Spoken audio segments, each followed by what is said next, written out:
Salut à toi, j'espère que tu vas bien et dans cette vidéo on va voir comment configurer le panier du Storytime. J'ai déjà fait pas mal de vidéos séparément où j'explique les fonctionnalités du panier, mais je me suis dit qu'une vidéo un petit peu globale où je parle de tout ce qu'il y a, ça peut être une bonne idée. Donc sans plus tarder, on va regarder tout ce qui est possible de faire avec le panier du Storytime. Donc là on peut voir le panier qui est juste ici avec déjà un produit qui est ajouté et on peut déjà remarquer certains éléments comme par exemple le timer de réservation, la barre de livraison gratuite, les upsells, etc., etc.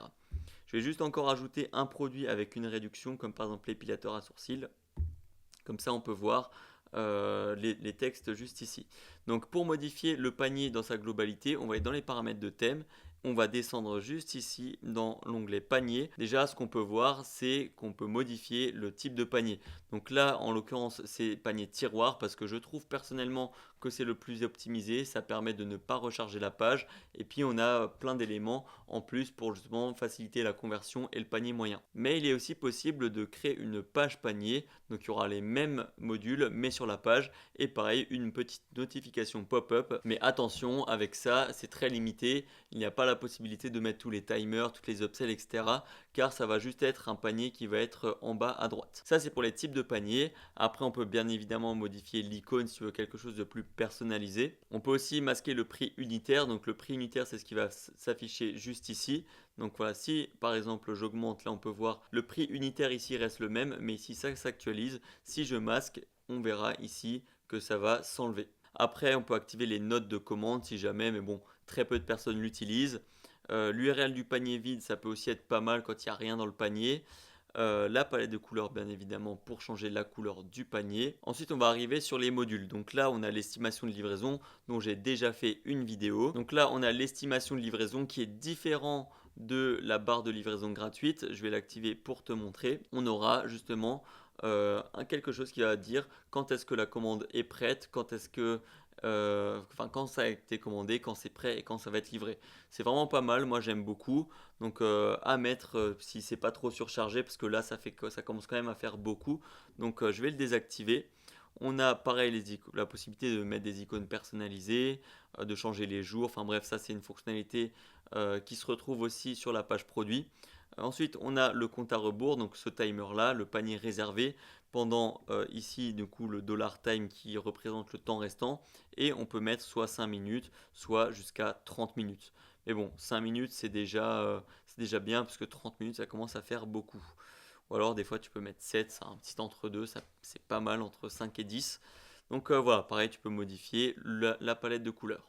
Après, on a du coup la barre de livraison gratuite, mais comme dit, ça j'en ai parlé dans une autre vidéo sur comment la configurer. Mais si tu lis un petit peu les paramètres, tu verras que c'est assez simple et qu'il n'y a rien de très compliqué. Pareil, à chaque fois, tu peux modifier la palette de couleurs du module.